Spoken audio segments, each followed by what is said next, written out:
Bonjour les amis, j'espère que vous allez tous bien. Ici je fais un petit reportage dans mon village. Je suis à l'entrée du village avec les inondations qu'on a eues ici en Belgique pendant 3 jours. On a eu de la pluie et alors ils ont dû lâcher le barrage pour ne pas avoir de problème de barrage. Les amis comme ça, donc tout ce qui est au bord de l'eau, plus ou moins ici, vous voyez, 25 mètres, c'est inondé. Et évidemment, si on continue un peu plus, vous voyez la puissance de l'eau qui est égale à 2 fois, à 3 fois le débit normal de la rivière. Hein.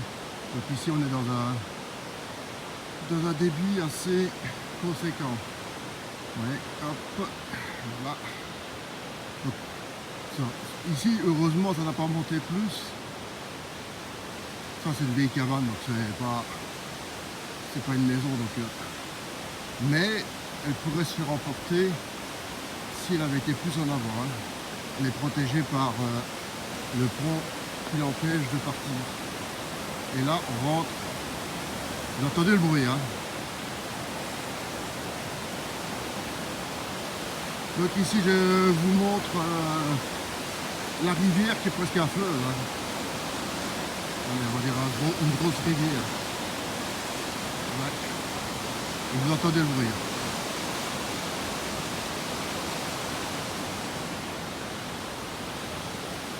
Donc là, de nouveau, les côtés ont été inondés aussi. Ah ouais. Hein. Donc ici, plus loin, peut-être qu'il y aurait même des caravanes qui sont fait emporter par la rivière. Parce que, de nouveau, c'est assez puissant. Donc, je vais avancer et voir ce que ça donne. Tout en fait. Bon voilà, je viens de prévenir les pompiers de l'effondrement de la terre sur la route. Et alors, il faut compter 1 heure ou 2 avant qu'ils activent, parce qu'il y a d'autres trucs ici qui sont en train de se faire sur le chômage. Donc ici, je vous montre de l'autre côté du pont. Donc quand on va rentrer dans le village, le début que ça donne. Hein. Il y a les arbres qui cachent un peu le début, mais vous voyez quand même. Voilà, voilà. Donc c'est les cascades de Tours. C'est l'équivalent des cascades de Tours qui se trouvent avec le toit. Ils ont dû lâcher les barrages pour pouvoir libérer l'eau. Et évidemment, ça a provoqué ce genre de montée des eaux. Donc pour l'instant, ça va, il n'y a pas de problème. Mais enfin, on va aller voir un peu plus loin sur la route s'il y a quelque chose. Voilà, déjà, par exemple, ici, on a un aquaplaning de première avec une flaque d'eau de plus ou moins une dizaine de mètres. Donc ça ici, par exemple, route qui peut devenir dangereuse si la personne ne fait pas attention. Et là, je ne sais pas ce qu'il y a dans le fond. Est-ce que c'est de l'eau seulement ou autre chose? Donc, par exemple, ici, par exemple, ça c'est un truc à éviter. Hein. Donc moi, je vais faire le tour. Même si j'ai des chaussures prévues pour. Donc ça coule de là. Et alors, ça monte de l'autre côté. Donc, c'est ce qu'il y a aussi dans notre village. Hein, c'est la route principale. Dès qu'il pleut trop, vous avez tout l'écoulement de l'eau qui se fait sur la route principale. Donc ici c'est une nationale. Hein. Voilà. Donc ici on est à plus ou moins 800 mètres du village. On est dans une trouée qui a été faite par les pompiers qui sont déjà venus ici pour couper des arbres. Hein. Donc ici vous avez des arbres qui ont été coupés qui menaçaient déjà la route. Regardez ici au niveau du cap. Donc on est quand même de nouveau avec des dégâts. Regardez ici. Là, vous voyez bien, il y a eu carrément un effondrement de terre. Ça veut dire que ici, il va falloir renforcer parce que dans le futur, ça risque. Vous voyez la terre qui vient la route vient de partir une partie. Ça veut dire ce que ça veut dire hein, dans le futur. Bah, le futur, c'est bientôt le futur. Donc ici, vous avez toute une partie de la terre qui s'est effondrée. Hein, ici, là. Oui, ici. Qui a été dans l'eau ici. Donc ça veut dire qu'il va falloir renforcer pour que la route ne bascule pas sur dans le fossé. Donc sinon on va avoir un grand trou ici, hein, si on ne le fait pas. Et toujours l'eau, vous voyez jusqu'au fond. Jusqu'au fond là, vous voyez, ça va dans... Tu vois, il y a des caravanes qui sont au bord de l'eau là. À mon avis, ça va être... Je ne sais pas si vous vous rendez compte, mais le fond de l'eau que vous voyez là, c'est à plus ou moins 600 mètres. Hein. Donc le cours d'eau a débordé et a atteint 600 mètres de largeur. Donc ici de nouveau, on a fait des coupures, vous voyez. Alors ici, on a de nouveau de la terre qui s'est de nouveau libérée. C'est assez impressionnant. Hein. Je ne sais pas si vous réalisez. La quantité de terre qui est partie d'un coup comme ça.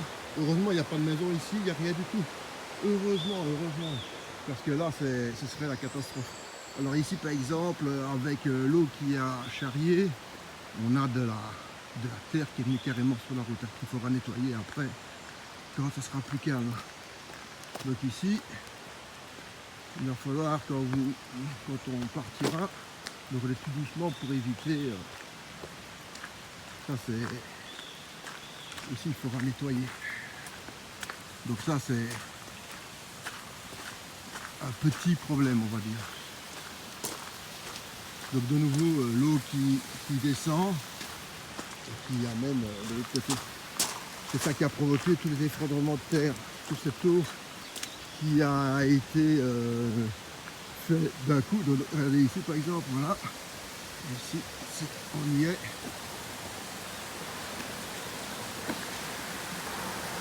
Là, on est en plein dedans. Hein. Les gens essayent plus ou moins de rouler. Mais ici c'est the catastrophe. Hein. Donc on va aller dans la boue, c'est ce qui est le meilleur. Toute la route est inondée ici. Donc ici c'est le gros caca. Donc route complètement sinistrée. On peut circuler mais très doucement. Hein. Donc il faudra très attention. Et au cours des heures ça va s'améliorer puisque les chutes d'eau vont être diminuées. Par exemple ici un truc dangereux, c'est au niveau du pont et vous avez de nouveau une grosse partie à gauche qui est inondée.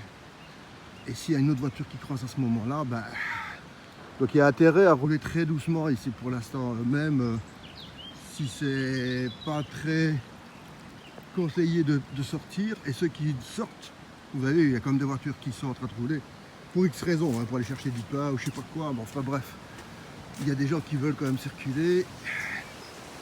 Alors regardez, là on a une belle vue. Vous voyez les campings là? Là c'est, heureusement c'est juste la limite, Oh, il y a une caravane ou un auvent, oui c'est un auvent seulement. Donc un auvent, il y a un auvent qui, entre parenthèses, ça va, pour se parler. Donc ici, on a de l'eau sur le pont qui provoque évidemment un aquaplaning si vous roulez trop vite.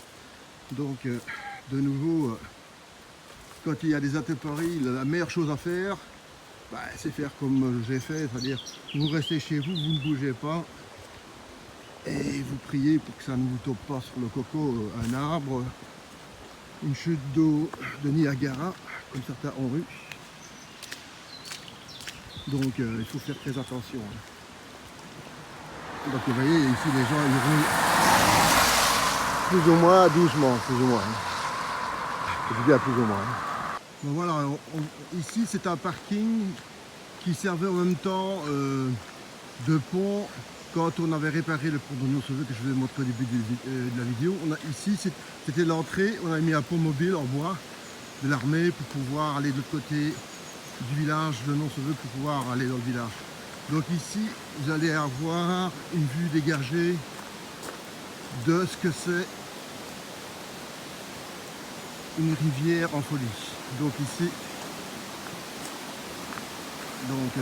là devant vous, vous avez normalement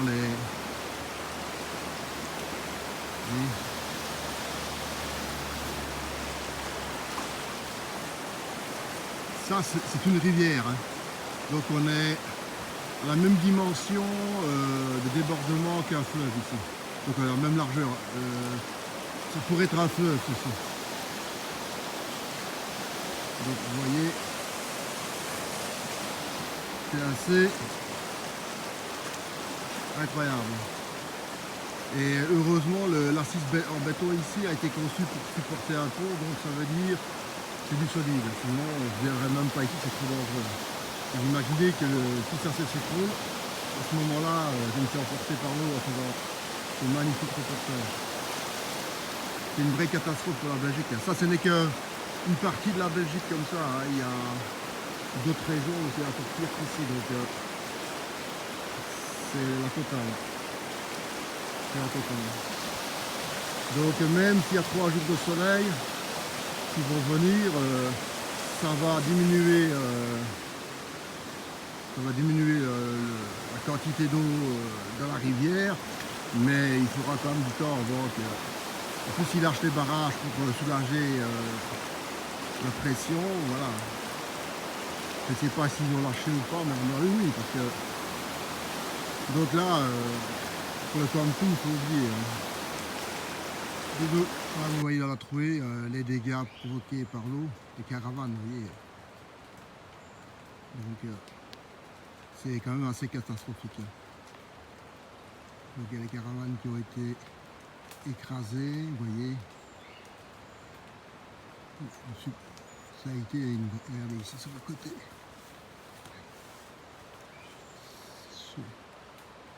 Là, il y a eu certainement des caravanes qui ont été emportées par l'eau, parce que comme ça remontait assez bien. J'espère que vous voyez. Ici, il y a des caravanes. Voilà, là, elles sont détruites là. Et ici sur le côté aussi. Et alors ici en dessous, les caravanes vertes là que vous voyez, et tout ça sont détruites. Donc il y a quand même pas mal de dégâts sur les caravanes. Hein. Ça doit être un camping. L'eau a tellement débordé que tout est... Alors ici vous voyez, il y a plein de voitures qui normalement ne sont pas sur la route. Parce qu'il y a une route qui part à droite. Et normalement, il peut y avoir des inondations dans les habitations ici à droite. Et les gens ont mis leur voiture en haut sur la route principale pour éviter qu'elle soit inondée, comme ça arrivé dans beaucoup de cas en Belgique. Donc voilà, donc j'ai parlé aux pompiers qui m'ont dit comme quoi qu'il n'y avait pas de travaux à faire pour l'instant. Parce que c'est un travail pour entrepreneurs. Et voilà, donc...